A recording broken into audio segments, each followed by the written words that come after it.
বন্ধুরা আসসালামু আলাইকুম। আমি ফিরোজ উইয়ার থ্রি চ্যানেলের পক্ষ থেকে আপনাদের শুভেচ্ছা স্বাগতম। এই মুহূর্তে কিন্তু আমি দাঁড়িয়ে আছি ঠিক আমার বাড়ির যে মেইন রাস্তাটা আছে ঠিক সেই মেইন রাস্তাটিতেই। আমার পিছনে আপনারা দেখছেন সেই ঈদের দিন থেকে কিন্তু এখন অবধি পর্যন্ত যেই একটি রাস্তার পরিবেশ হয়েছে, বিশেষ করে কুরবানি দেওয়ার পরে কিন্তু এইখানে আরো ভয়াবহ একটি অবস্থা সৃষ্টি হয়েছে। এই পানি থেকে যে দুর্গন্ধ আসছে, যেটা আসলে ভাষায় প্রকাশ করার মতো না। এরা এইখানে যারাই না থাকে পাশাপাশি বিল্ডিং এ, তারা কিন্তু অনেক দুঃখ এবং দুর্দশার মধ্যে আছে। জানি না কবে এই রাস্তাটি ঠিক হবে। আমি যদি একটু আপনাদেরকে পুরো রাস্তাটা একটু দেখাই, ক্যামেরা একটু ঘুরিয়ে দেখাইতে চাচ্ছি। রাস্তার পরিবেশটা আপনারা দেখছেন, আর আমার পিছনে তো আছেই। জানি না মহামান্য কাউন্সিলর মহোদয় তার নেতৃত্বে কবে আবার এই রাস্তার কাজটি শুরু হয়। এই রাস্তাটি কিন্তু মূলত একটি গলার কাটা হয়ে কিন্তু দাঁড়িয়েছে আমাদের, বিশেষ করে নয়নগরবাসীদের জন্য। আমার কাউন্সিলর মহোদয়ের কাছে আমার দৃষ্টি আকর্ষণ থাকবে উইআর থ্রি চ্যানেলের পক্ষ থেকে, যাতে অতি শীঘ্র এই রাস্তার কাজ।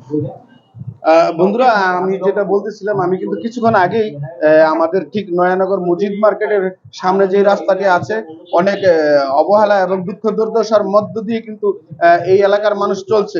বিশেষ করে কুরবানি হওয়ার পরে কুরবানির যে বর্জ্য, যে রক্ত, এটা কিন্তু রাস্তায় মিশে একাকার হয়ে গিয়েছে। এখন দুর্গন্ধের জ্বালায় এখানে থাকা যাচ্ছে না। এই ব্যাপারে আমি হাজী সাহেবের কাছে একটু জানতে চাইবো যে আমরা কবে এটার মুক্তি, কবে এই দুর্দশা থেকে মুক্তি হবো, যদি একটু বলতেন। আসসালামু আলাইকুম। আমাদের কাউন্সিলর মহোদয় তো রাস্তার কাজ করতেছে এবং ঈদের আগে বন্ধ হয়েছে। তো আমাদের বলছে ঈদের পর আবার কাজ দ্রুতই হবে, তবে জানি না কবে শেষ হবে। এটা একমাত্র আল্লাহ পাক জানে আর আমাদের কাউন্সিলর মহোদয় জানে।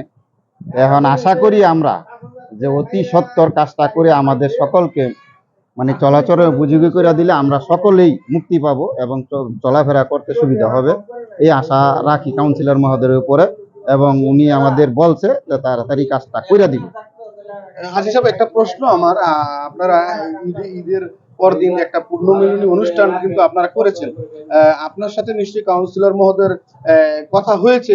আসলে এই আমাদের আশেপাশে সবগুলো রাস্তায় কিন্তু হয়ে গেছে। আমরা নয়নগরবাসী, বিশেষ করে মসজিদ মার্কেটের লোক কেন প্রতিটি উন্নয়নের কাজের পরে এসে আমরা উন্নয়নের ছোঁয়াটা পাই অনেক কষ্টের পরে। এই ব্যাপারে একটু যদি। আমাদের এই মসজিদ মার্কেটের রাস্তা পড়ছে মাঝামাঝি, তবে ওই দিকে করতে করতে আসতেছে, তবে হবে। আমাদের কাউন্সিলরের সেই মন মানসিকতা আছে, ইনশাল্লাহ হবে। কাজ বন্ধ নাই। ঈদের পরে আবার কাজ চালু হলে অবশ্যই করবে ইনশাল্লাহ, আমরা আশা রাখি। ঈদ কিন্তু আজকে 4 দিন হয়ে গেল। এখন ঈদ 4 দিন হয়েছে, বাকি যারা কাজ কাম করে সরকারি যারা আছে কর্মকর্তা, হারা তো এখনো আসে নাই। আসলে বাকিটা আমাদের কাউন্সিলর মহোদয় অবশ্যই দেখবেন। ধন্যবাদ। বন্ধুরা, আপনারা শুনলেন অ্যাকচুয়ালি রাস্তাঘাটের কাজ আপনারা নিশ্চয়ই জেনে থাকবেন। আমাদের এই ওয়ার্ডের, বিশেষ করে 53 নং ওয়ার্ডের যে কাজটি, এটি কিন্তু সেনাবাহিনী কর্তৃক কাজ হচ্ছে। সব জায়গায় কিন্তু খুব সুন্দর এবং পোক্তভাবে কাজটি কিন্তু হচ্ছে। আমরা একটু যদি একটু কিছু বলতেন, অ্যাকচুয়ালি জানতে চাই সাধারণ মানুষ একটু এদিক রাস্তা নিয়ে দুঃখ দুর্দশার মধ্যে আছি। বিশেষ করে কুরবানির যে বর্জ্যগুলো, এগুলো কিন্তু এই রাস্তার পানির সাথে মিশে একাকার হয়ে গিয়েছে এবং দুর্গন্ধের জ্বালায় সাধারণ মানুষ, বিশেষ করে আপনি কিন্তু একদম নিকটবর্তীতে থাকেন, সাধারণ মানুষ সহ্য করতে পারতেছে না। আপনি কি করে সহ্য করছেন? না, কিছু কিছু ভালো ভালো আশা করলে মন্দরে পাশে পাশে থাকে, পিছিয়ে পিছিয়ে মন্দ থাকে। ভালো জিনিস আশা করতে হইলে একটু কষ্ট করতে হবে, একটু অনেক কিছু ছাড় দিতে হবে। যেহেতু কাজ অনেকদিন পরে ধরছে, কাজ তো হেভি করে করতেছে, ভালো কাজ করতে গেলে তো সময় লাগবে। এবং একটা কাজ বাধা হয়ে গেলে এটা একদিনের জায়গায় 5 দিন লাগে, কারণ লেবার টেবার আইতে এরা বাড়িতে গেলে সহজ আইবার না। তো ঈদ না হইলে মোটামুটি ভাবে অনেক আগায় যেতে পারতো। আচ্ছা, আপনি কি একটা জিনিস মনে করেন না, সব রাস্তায় কিন্তু কাটাকাটি করে কোনো জায়গায় একটু, কোনো জায়গায় অল্প, এইভাবে করে রেখেছে, এইভাবে কিন্তু সাধারণ মানুষ ক্ষতিগ্রস্ত হচ্ছে। এটা কেন? এটার ব্যাপারে যদি একটু বলুন। এটা তো কন্ট্রাক্টররা, এটার ব্যাপারে আমরা কোনো মন্তব্য করতে পারবো না, কারণ এটা অন্যায় করতেছে, এটা জুলুম হইতেছে আমাদের জন্য। এই কন্ট্রাক্টর নাকি দিছে, ভাগ ভাগ করে দিছে, একজনে এক ভাবে কাজ করে সময় করে কিনা জানি না। এই জন্য আমরা দুর্ভোগ বেশি পোহাইতেছি না, দুর্ভোগ পোহানোর কথা না। ফার্স্টে যেইভাবে কাজ করছে স্টার্টে, এখন ওই কাজটা নাই। এখন তারা সাধারণ মানুষের প্রশ্ন ভাই, যারা হ্যাঁ। ভুক্তভোগী তারা কিন্তু এই কথাগুলো বলে। হ্যাঁ, ধন্যবাদ আপনাকে। আমি আরেকটু জানতে চাইবো আমার শ্রদ্ধেয় বড় ভাই, আপনি যদি একটু কিছু বলতেন, আপনিও তো ওই সাইডে আছেন, একটু এদিকে ক্যামেরাম্যান, একটু এদিকে আসো।